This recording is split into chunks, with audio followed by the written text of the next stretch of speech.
Así es que bienvenidos a todos. Vamos a orar, hermanos. Vamos a poner el tiempo en las manos del Señor de la prédica para que el Señor sea el que haga las cosas como Él quiera. Padre, te alabamos en el nombre de Jesús. Señor, te bendecimos. Porque tú eres un Dios bueno, un Dios maravilloso. Y mi Dios, te agradecemos por tus bendiciones. Gracias por la alabanza, Señor. Gracias por ese tiempo de refrigerio, por ese tiempo de adoración que podemos tener delante de ti. Y mi Dios, te queremos pedir que tu Espíritu Santo, Señor, tome control de cada mente, cada corazón en este lugar, que tu Espíritu Santo nos llene y tome control de nuestra vida, Señor, de nuestro corazón, de nuestra mente, para que podamos entender tu palabra y hacer un compromiso, Señor, de seguir los principios, la enseñanza que tu palabra nos da, Señor. De nada sirve saber tu palabra si no la aplicamos al día a día en nuestra vida. Por eso, Padre, te damos gracias, por eso te bendecimos, Señor, en el nombre de Jesús. Amén. Bueno, seguimos con Jonás. Dejamos a Jonás el domingo pasado siendo tragado por el pez. Esa es la palabra que Jonás, estando en el vientre del pez, oró. Y decíamos que muchas veces nosotros como cristianos tenemos ese conflicto para orar en el momento que vemos la necesidad por diferentes razones, ¿no? Por diferentes conceptos que a veces tenemos. Pero es interesante que Jonás, cuando está en el vientre del pez, otra vez no sabemos qué tipo de pez era, hermano. No sabemos si era una ballena, si era un tiburón ballena, no sabemos qué tipo de pez era, pero Dios lo preparó específicamente para recibir a Jonás cuando cayera en el mar. Y claro que decíamos que Jonás en ese momento no había ninguna posibilidad de escaparse, no había manera humana de poder salir de ese lugar donde estaba. Jonás estaba en el fondo y Jonás sabía que no había escapatoria. Y posiblemente durante los primeros 2 días y medio, Jonás estuvo luchando con su orgullo, con su testarudez, posiblemente culpando a Dios por la situación que estaba pasando, posiblemente echándole la culpa a Dios de por qué Dios no lo dejaba tranquilo y lo dejaba que siguiera su vida. Pero Jonás en ese momento de crisis se da cuenta que el único que puede realmente ayudarle es Dios. Entonces Jonás en ese punto de crisis se da cuenta que la única solución, el único recurso que tiene es realmente orar a Dios. Allí en Jonás capítulo 1, en el versículo 17 dice, pero Jehová tenía preparado un gran pez que tragase a Jonás, y estuvo Jonás en el vientre del pez 3 días y 3 noches. Y el capítulo 2 dice, entonces oró Jonás a Jehová su Dios desde el vientre del pez y dijo. Fíjense que Jonás empieza a orar al Señor, y es interesante porque una de las preguntas que yo he escuchado a lo largo de nuestra vida, aún yo mismo me lo he hecho, cuando estamos en crisis, en problemas, en necesidades, en situaciones que nosotros no podemos controlar, en momentos de dificultad, cuando hay una enfermedad incurable, cuando nos dicen que no hay ninguna solución, cuando nos dicen que no hay ninguna esperanza, cuando nos dicen que imagínense un matrimonio, en momentos que alguien le dice, ¿sabes qué? Tu matrimonio se acabó. Y en ese momento la pregunta que de la mente la gente o nos hacemos todos es, ¿dónde está Dios en ese momento? ¿Dónde está Dios cuando yo lo necesito? ¿Dónde está Dios cuando estoy en el fondo y no sé qué hacer? ¿Dónde está Dios cuando trato y las cosas no cambian? ¿Dónde está Dios? No dicen que Dios está conmigo todo el tiempo. Entonces, ¿dónde está Dios en ese momento? Y es claro que la palabra nos dice varias cosas importantes, que necesitamos entender para poder aprender de la palabra dónde realmente está Dios. Y la palabra dice que cuando hay crisis, cuando hay problemas en nuestra vida, Dios siempre está junto a mí, siempre. Vaya conmigo por favor a la palabra en Isaías capítulo 57, versículo 15. Isaías capítulo 57, versículo 15. Le voy a leer la nueva traducción viviente, que es un español mucho más claro. Miren lo que dice ahí. Dice, allá, ponemos en la versión que está allá al fondo, es la nueva versión internacional, dice, porque lo dice el alto y excelso, el sublime, dice la Reina Valera, el que vive para siempre, cuyo nombre es el santo. Cuando habla de que Dios es santo, significa que Dios no acepta el pecado en la vida nuestra. Pero dice que ese Dios santo, dice, yo habito en el lugar santo y sublime, pero también con el corazón contrito y humillado de espíritu, para reanimar el espíritu de los humildes y alentar el corazón de los quebrantados. Cuando estamos en el fondo, cuando entendimos que no podemos más, ahí está Dios, hermano. Ahí está Dios. Dios nunca me ha dejado. El problema es que muchas veces, el problema no es que Dios no esté ahí, el problema es que muchas veces mi misma cabeza dura no me permite experimentar y entender que Dios está ahí. Entonces usted ha vivido, a lo mejor ha vivido la experiencia de una persona que esté en depresión, usted se acerca tratando de animar a la persona, pero la persona niega que se aleje. La persona, en lugar de ver que usted es una ayuda, la persona simplemente lo rechaza. Y muchas veces somos así con Dios. No nos damos cuenta que Dios está ahí, que Dios, esa situación que estamos pasando, a Dios no le toma por sorpresa, hermano. ¿Sabes? Jesús sabía antes de que Pedro lo negara, Jesús ya lo sabía. Antes de que Judas lo vendiera, Jesús ya lo sabía. O sea, a Dios no le sorprende cuando nosotros vamos en el camino hacia el fondo. Dios ya sabe todo ese tipo de cosas y para Dios no le sorprende ese tipo de cosas. Salmo 51, versículo 17, dice: el corazón contrito y humillado no despreciarás tú, oh Dios. Hermano, a veces la única manera de poder encontrarnos con Dios es en el fondo. Porque a veces somos tan cabeza dura y cuando las cosas van bien, hermano, no queremos dar nuestro brazo a torcer. Cuando ya nos dijeron que no hay ninguna solución para la enfermedad que tenemos, entonces buscamos a Dios porque nos damos cuenta que la medicina tradicional no puede ayudarnos, hermano. Ya Emilio daba testimonio cómo los médicos le dijeron que ya, no hay que arreglar sus maletas porque se iba. Bueno, pero hay cosas que el hombre no puede hacer, pero Dios sí puede hacer. Y cuando estamos en el fondo tenemos que entender que Dios, ahí a pesar de que no lo sintamos, porque hermano, con Dios no se trata de sentirlo, se trata de creerle. Y si Dios dice que Él estaría con nosotros todos los domingos que vayamos a la iglesia, eso dice la Biblia, hermano. No, ¿qué dice la Biblia? Todos los días hasta el fin del mundo. Ahora, ¿qué dice la Biblia? Todos los días que te portes bien. No. Cuando nos portamos mal, ahí está, Dios dice la palabra que si nosotros fuéramos infieles, Él permanece fiel. Eso no significa que eso nos da el derecho para hacer lo que queramos, porque toda acción, todo pecado, todo lo que hagamos tiene consecuencias. Pero Dios no me va a dejar, hermano. Dios no va a decir, no, este siempre se porta mal, hermano. Dios sabe todo lo que vamos a hacer. En el momento que nos levantamos en la mañana, ya Dios sabe lo que vamos a hacer. A veces nosotros estamos como que nos autoconvencemos de que Dios no se va a dar cuenta de lo que estamos haciendo. Dios ya sabe esa mirada que tú le echaste a esa muchacha, ya Dios sabe.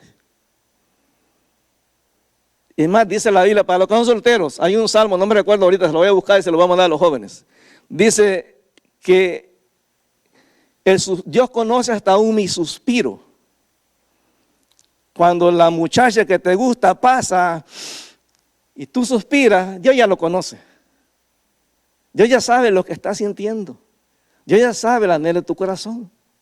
Y muchas veces te va a decir, espérate, está guapo, es atractivo, es amable, pero no te conviene, espérate. El que yo tengo posiblemente no sea tan guapo como ese, pero es un hombre que te va a valorar como realmente lo que tú eres, como una hija de Dios. Pero a veces usted y yo nos aceleramos. A veces usted y yo queremos hacer las cosas a nuestra manera y cuando ya nos equivocamos, mire, he conocido tanta gente, hermano, que me ha dicho, ay, hermano, si yo hubiera escuchado a mi mamá, no me hubiera casado con fulano, ahora las cosas serían diferentes. Pero, hermano, a veces las cosas ya. ¿Sabe cuánta gente les hemos dado consejería prematrimonial y les hemos dicho, hermano, esto no va a funcionar? Y hay gente que nos han echado la culpa a nosotros cuando les ha ido mal. Había una persona que nos metió casi en disciplina. Bueno, casi nos pusimos en disciplina la denominación, porque su hijo se casó con una muchacha de la iglesia. Ella ya era, ya creo que se había divorciado. Ella fue casada, había tenido problemas en su primer matrimonio. Y para esta mamá, su hijo, como su bebé, se iba a casar con esa mujer que ya había tenido una pareja. Y hermano, nos hizo un escándalo, casi nos pusieron prácticamente en disciplina como pastores. Fue terrible. Y con la gracia de Dios ahora son pastores ellos. O sea, Dios tiene cosas maravillosas que hacer, hermano.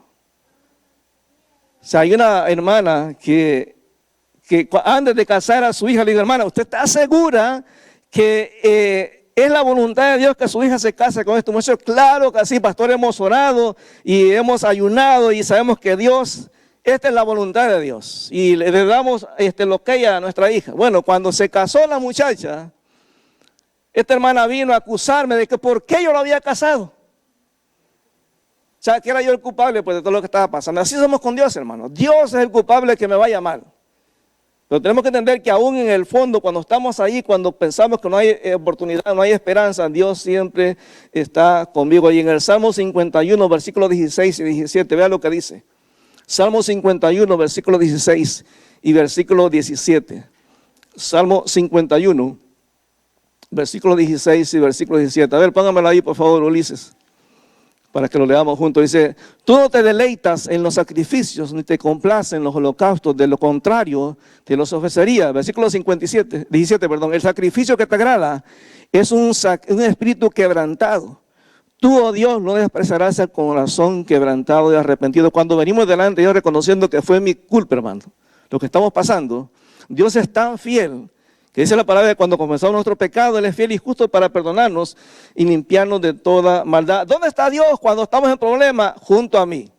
Pero también dice la palabra que cuando estamos en problema, Dios también está sosteniéndome en medio de la crisis. Cuando ya no puedo, hermano. Cuando siento que voy a tirar la toalla, Dios me sostiene. En Isaías 43, versículo 2 dice, cuando pases por las aguas profundas, yo estaré contigo. Cuando pases por los ríos de dificultad no te ahogarás. Cuando pases por el fuego de la opresión no te quemarás. Las llamas no te consumirán. O sea, en medio de la crisis, cuando ya no puedo, lo único que me sostiene es Dios, hermano. Nadie más. Nadie más. Hay cosas que nadie más puede hacer, hermano. Yo me he sentido muchas veces como pastor en la necesidad de reconocer mi inutilidad en algunas cosas. A veces he visto gente llamándome a decir, pastor, por favor, venga a orar por esta situación que estamos pasando. Hermano, yo he ido a orar y yo le confieso que en ese momento que estoy al frente de la persona, yo me pongo a orar en silencio y digo, Señor, ¿qué le digo? ¿Qué le puedo decir que realmente pueda arreglar esta situación? Y a veces, hermano, no hay palabras que uno le pueda decir. Tú le puedes decir un montón de versículos, pero eso no va a cambiar la situación de la persona. Entonces en ese momento yo le digo, Señor, dame la palabra necesaria para decir exactamente lo que tú quieras que diga. Porque quien sabe realmente lo que usted está pasando es Dios. ¿No a usted le ha pasado que a veces alguien le pregunta, más que todos los hombres, hermano, a nosotros los hombres, muchas veces nos preguntan, ¿cómo estás? Bien. Y a veces andamos con mala cara, mal humor, no sabemos por qué, hermano. O sea, los hombres somos así, no sabemos por qué nos pasan las cosas. Y cuando un hombre te dice, cuando usted le pregunta a su esposo o a su novio, oye, ¿cómo estás? Y él le dice que bien, no le pregunta, porque a veces ni él sabe lo que está pasando. Cuando usted le pregunta a una mujer, ¿cómo estás? ¿Qué le responde? ¿Perdón? No tengo nada, no tengo nada. Y cuando usted dice, pues no tiene nada, y usted se va, dice, ¿y no me vas a preguntar otra vez? No me vas a preguntar otra vez qué es lo que tengo. Y cuando usted le pregunta, bueno, pero ¿qué es lo que tienes? Y cuando ella le empieza a contar el problema, ella quiere que usted como hombre simplemente la escuche. No le dé solución porque ella sabe lo que tiene que hacer, pero ella quiere que usted simplemente le ponga atención. Dios, cuando estamos en el fondo, Dios sabe que estamos en una crisis y que ya no podemos. Dios siempre va a estar ahí ayudándome. Dios sabe, hermano, que hay momentos en nuestra vida que necesitamos que alguien nos sostenga. Mire, a mí me sorprende cómo ha sido Jesús cuando está en el huerto de Getsemaní antes de ir a la cruz. Jesús, siendo el Hijo de Dios, dice la palabra que era tan profunda su aflicción que su sudor era como gotas de sangre. Y a mí me sorprende porque Jesús llama a Juan, a Santiago y a Pedro y le dice, vean conmigo y estén conmigo. Ahora, póngase usted a pensar en esta situación. ¿Qué podía hacer Pedro? ¿O qué podía hacer Juan? ¿O Santiago por Jesús en ese momento? ¿Qué podían hacer ellos? ¿Qué ayuda podían darle? Ninguna. Es la compañía, hermano. Dios sabe que muchas veces lo que necesitamos es simplemente que alguien esté cerca de nosotros en ese momento de crisis. Y dice, yo voy a estar ahí cuando pases por las aguas, tranquilo, yo voy a estar ahí. No voy a dejar que te ahogues. Cuando pases por la situación difícil, tranquilo, yo voy a estar ahí. Yo nunca te voy a dejar.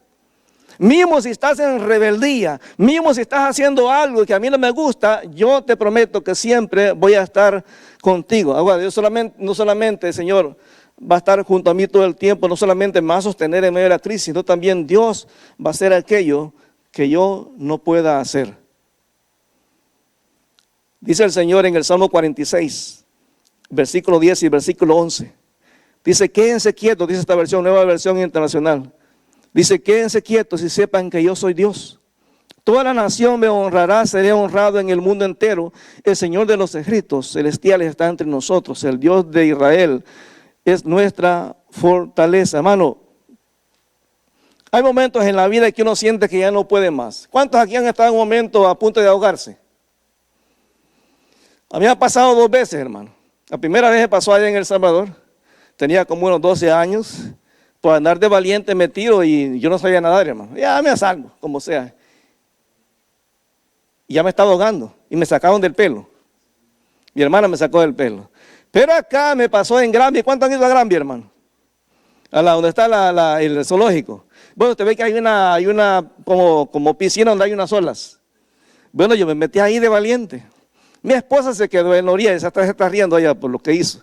Ella estaba en la orilla viéndome. Y yo pues iba avanzándome de valiente y hay un momento que esa ola te la tira tan fuerte y me tapó la ola, hermano. Y en la desesperación que me estaba ahogando, yo alcancé a ver a un muchacho bien más flaco que yo, hermano. Estaba así, era un salvavidas. Y el tipo se me quedaba viendo y le hace así. Yo le hago señas que venga porque ya no podía, ya me estaba metiendo más y me iba a ahogar. Él se tira y yo me quedé quietecito.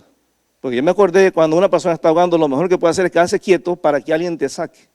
Dios dice, estate quieto. Deja de patalear. Deja de estar tratando de hacer las cosas que no puedes. Hay situaciones que tú no puedes arreglar. Deja que yo te saque del fondo en que estás cayendo. Deja que te saque la situación que estás pasando. Quédate quieto.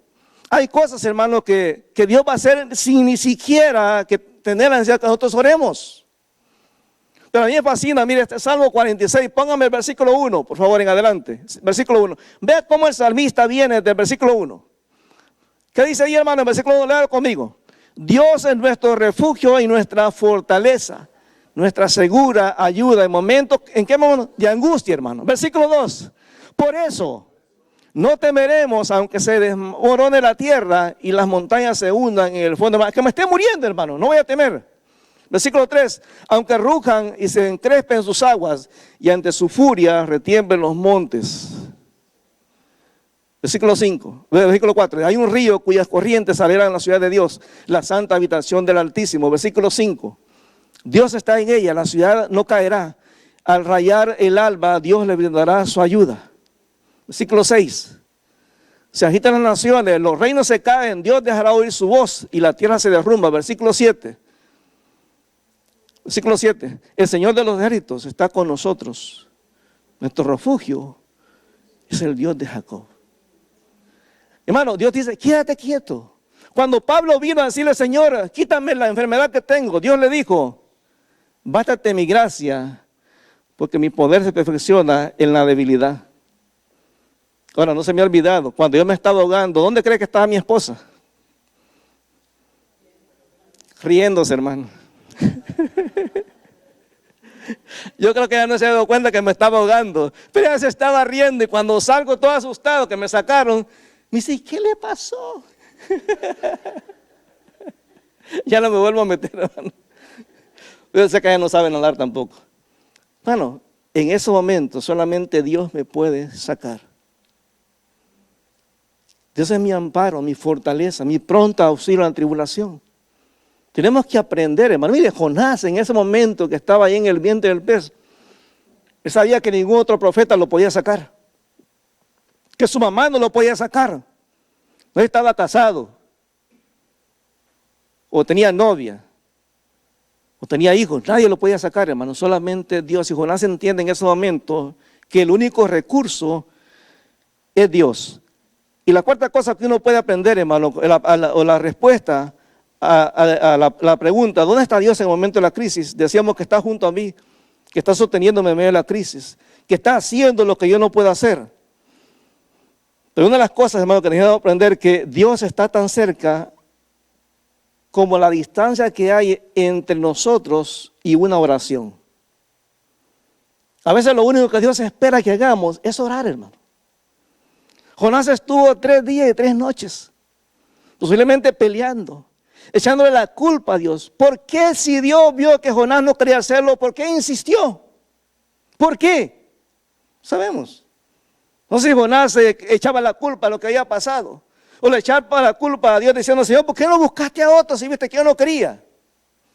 Pero en ese momento que está allí en el fondo, Jonás se da cuenta que el único recurso que tiene es orar a Dios. Y hermano, cuando uno ora hay que orar de la manera correcta. Yo escucho gente que ora como queriendo darle órdenes a Dios.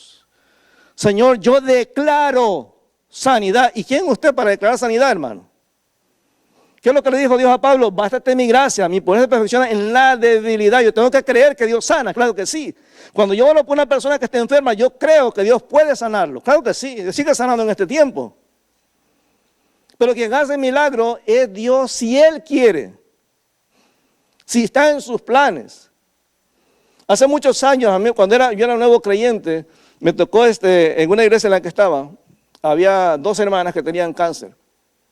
La primera ya tenía años en el evangelio, tenía cáncer igual en los senos, y la segunda era nueva creyente. Se hacía recién convertido en ese tiempo, en el tiempo de la enfermedad, y la que tenía muchos años, oramos por ella. Hicimos ayuno, oración, y la hermana se sanó completamente, hermano. Se le quitó el cáncer completamente de los senos. Cuando los médicos vieron los exámenes, dijeron, pero no sabemos qué pasó acá. Pero sanó completamente. Pero la otra hermana, que era nueva creyente, me recuerdo que ese día el pastor me llama, yo era el líder de los diáconos en ese tiempo, y me dice, Manuel, ven que necesito que me ayudes. Vamos a ir a la casa de la hermana fulana y tal. Ese día en la mañana, la tuvimos que meter en la tina. Ella estaba, ya le habían cortado los 2 pechos.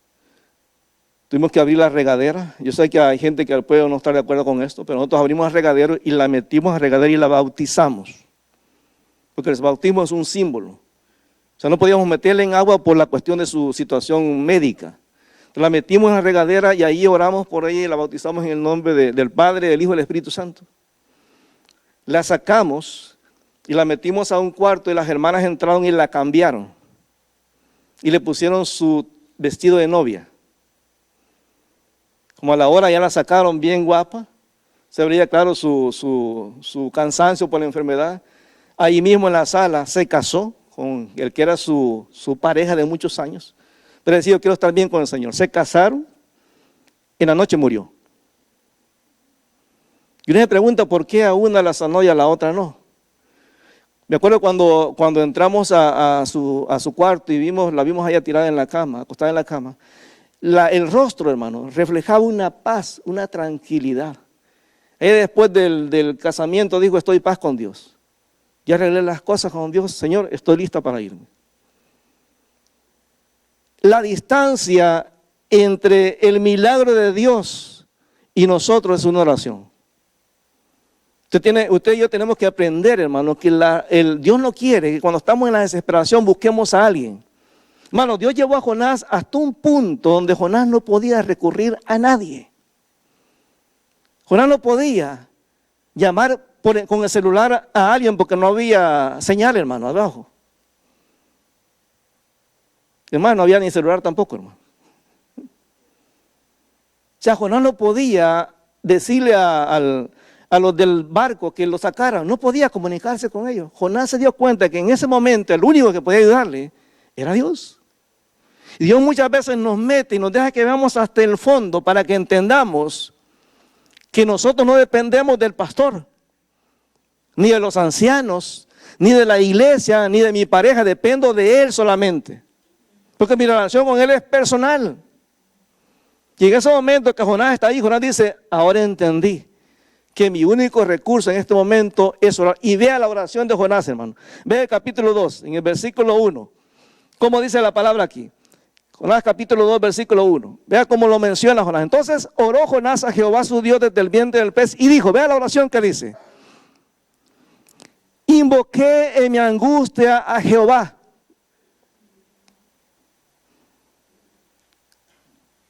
Póngase en la situación de Jonás, hermano. Fíjese, Jonás, no sé si en ese momento se dio cuenta de que lo que estaba viviendo en ese momento era un milagro. Explícame cómo Jonás podía respirar ahí abajo, hermano. No había oxígeno. No había tanque de oxígeno. O sea, ¿cómo Jonás pudo respirar allá, hermano? Imagino que Jonás, no sé si tendría hambre en ese momento o comió de lo que había en el estómago del pez, no sé. Pero Jonás, cuando se da cuenta que su único recurso es Dios, dice, invoqué a Jehová en mi angustia. A veces, si no estamos en el fondo, en la angustia, no vamos a entender que nuestro único recurso es Dios. Dice, y él me oyó. A mí me fascina la fidelidad de Dios, hermano, porque yo hubiera sido Dios. En el momento que Jonás hubiera orado, yo me hubiera quedado en el cielo. A ver, ¿qué más? Dime. Insiste. Porque a veces yo escucho hermanos que le dicen, hermano, yo no le escucho a usted porque no insiste, hermano. En el momento que usted hace la primera oración, yo ya le escuchó. En el momento que Jonás empezó a orar, dice que invoqué a Jehová en mi angustia y él me oyó. Fíjese, no dice en mi estado de fe. No dice que yo oré en función de la convicción que tengo. No oré en función de mi creencia. No oré en función de mi teología. Dice, oré a Jehová en mi angustia. Se dio cuenta que ya no había solución. Desde el seno del Seol, es decir, de la tumba, clamé y mi voz oíste. ¿Saben lo que me impresiona, hermano? Que cuando usted y yo oramos, Dios ya sabe quién eres. Dios le dice a los ángeles, a ver muchachos, busquen ahí en los libros a ver quién es ese fulano que está orando. No, Dios ya sabe. A mí me impresiona cuando Daniel ora. Y dice, cuando llega el arcángel, donde Daniel, el arcángel le dice, Daniel, en el momento que tú empezaste la oración, fue dada la orden en el cielo de que viniéramos a darte la respuesta. En el momento. No hubo atraso. Dios no dijo, a ver, déjenlo que sufra un rato. No, no, el momento, hermano, que empieza la oración, Dios manda la respuesta. Es decir, mientras Jonás más se resistiera a orar, más iba a dar la respuesta.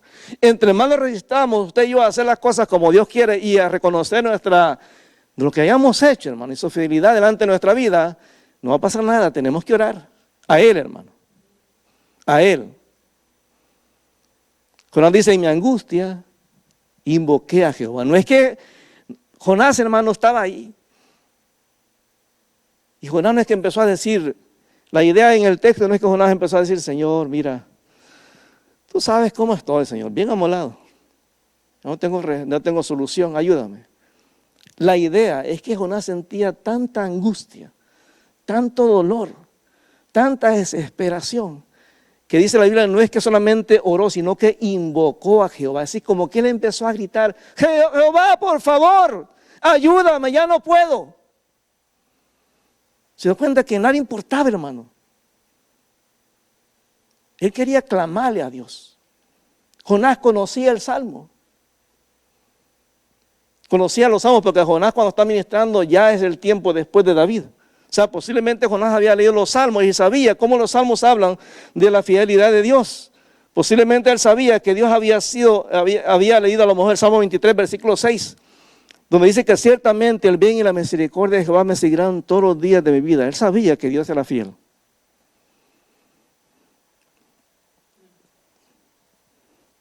Jonás entendió a través de la oración, hermano, la fidelidad de Dios. El versículo 3. Me echaste a lo profundo en medio de los mares. Jonás sabía que eso no era casualidad. Era Dios llamando la atención y me rodeó la corriente. Todas tus ondas y tus olas pasaron sobre mí. ¿Sabes lo que empieza a reconocer Jonás aquí? Que todo, hermano, todo lo que hay en el mundo se somete a la autoridad de Dios. Jonás está diciendo, está bien, Señor, reconozco que si el mar, el viento, la tormenta se somete a ti, ¿quién soy yo para pensar que puedo hacer las cosas a mi manera? O sea, Dios tiene, mire, a muchos siervos de Dios, Dios los humilló para que se dieran cuenta que las cosas hay que hacerlas como Dios quiere. A Job Dios le dice, ¿dónde estabas tú cuando yo creaba el universo? ¿Dónde estabas? Cuando yo formaba los huesos en el vientre del bebé, ¿dónde estabas tú? Cuando yo hacía el universo, cuando hacía las estrellas, ¿dónde estabas tú? Y Job te tiene que agachar la cabeza y decir, Señor, de oídas te había oído, pero ahora mis ojos te ven. O sea, Dios quiere muchas veces sacarnos de la religiosidad, hermano. Hay cristianos que vivimos una vida tan religiosa que nos conformamos a venir el domingo a la iglesia y empezamos, ya cumplí con el Señor.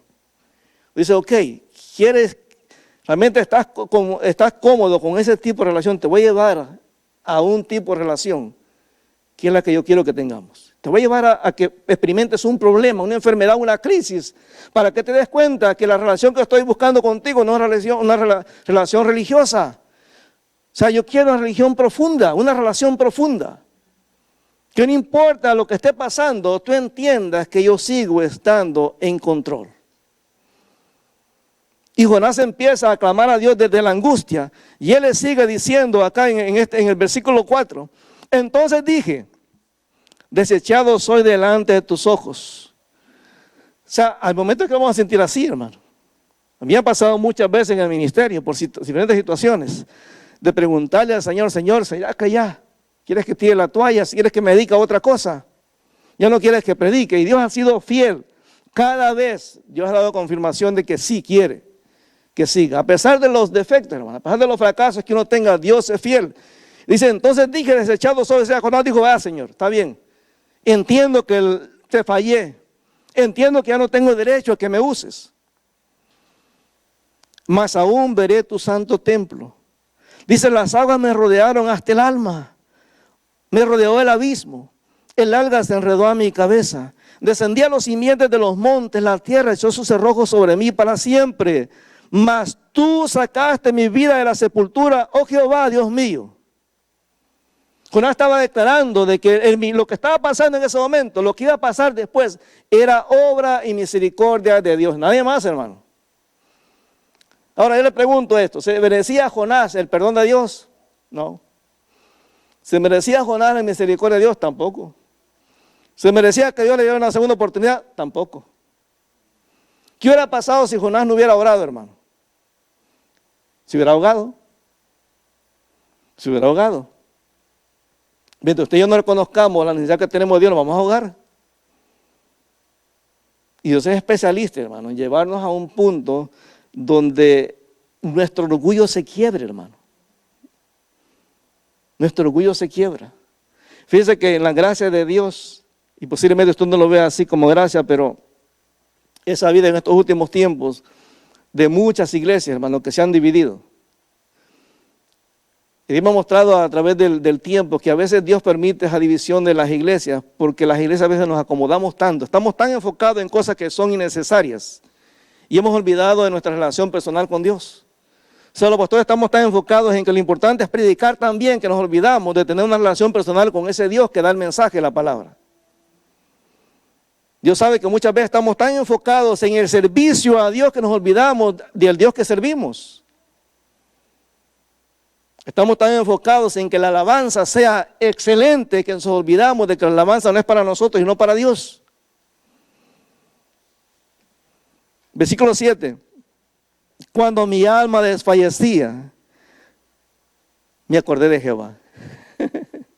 Es que somos cabeza dura, hermano. Yo me imagino, póngase usted en el lugar de Jonás en ese momento. ¿Cuántos de aquí son buenos para comer? Levanten la mano, si es de mi equipo. Ahora imagínense después de 3 días sin comer, hermano. Yo hubiera estado soñando, ay Señor, ¿cómo sería bueno unos tacos en este momento? Unas pupusas de loroco, Señor. Unas papas a la huancaína, un lomo saltado, Señor, unas arepas, pues.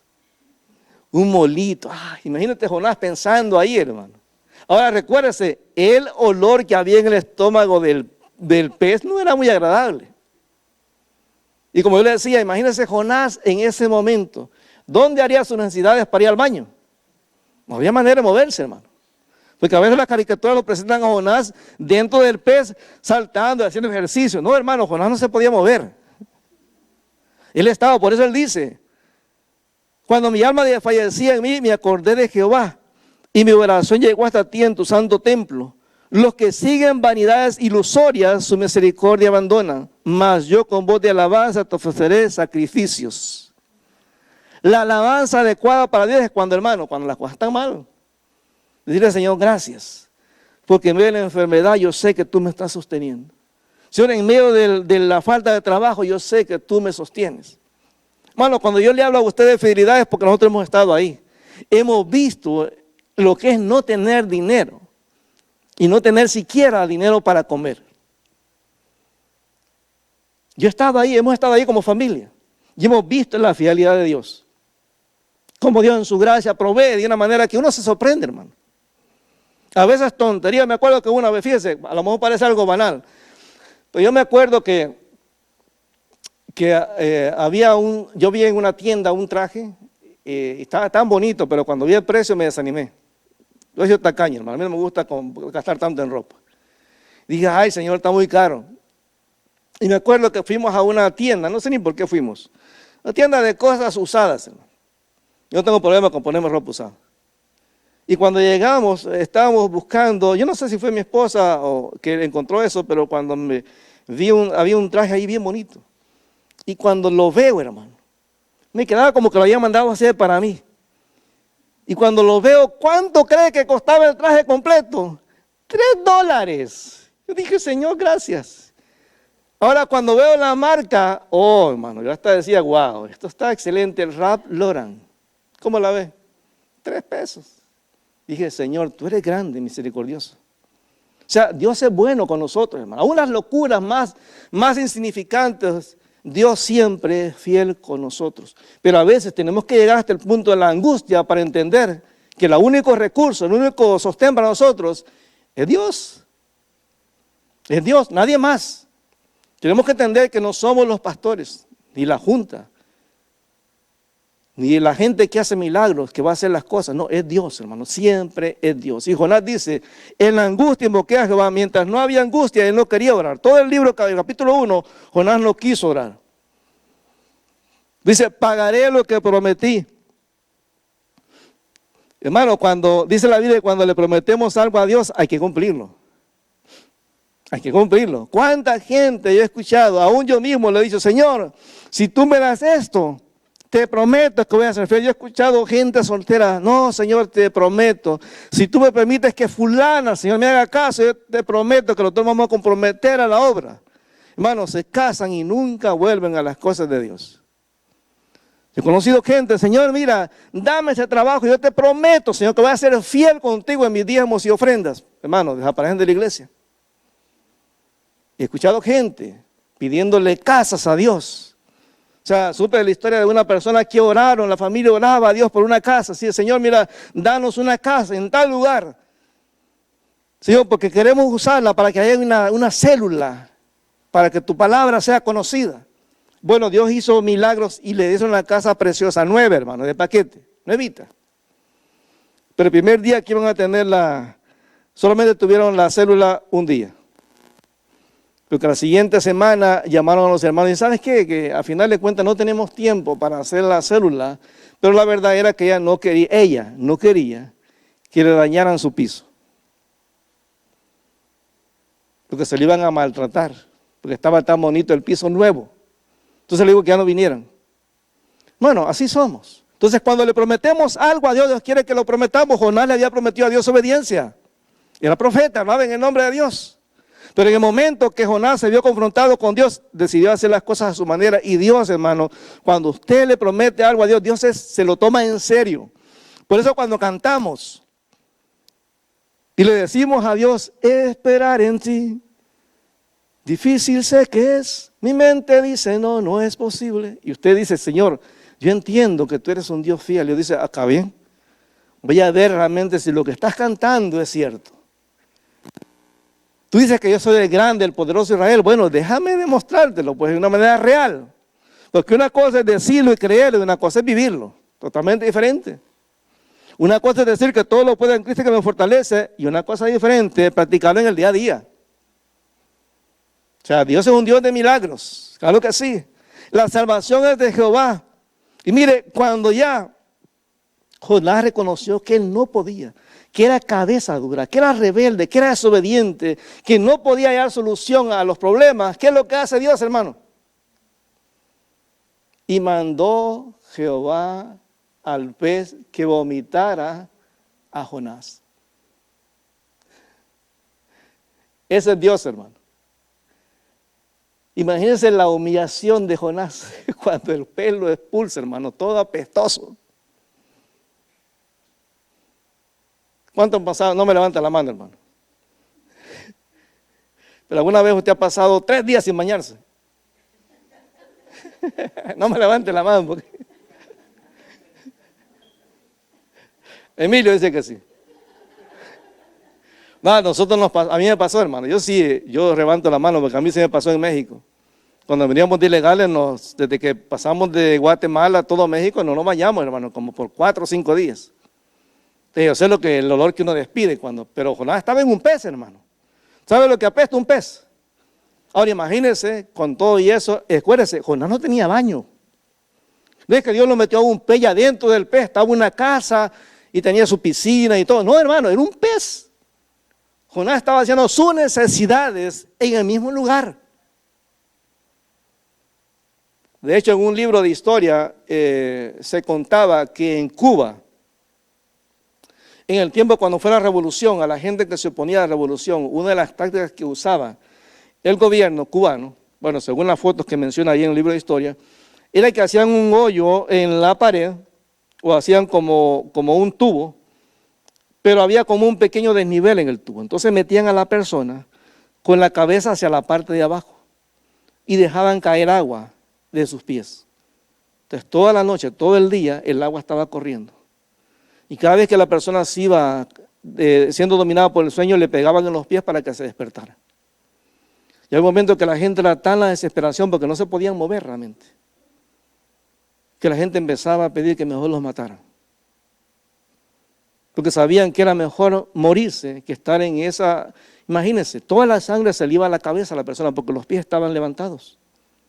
Y aparte de eso, el agua fría que estaba cayendo, a la persona se desesperaba.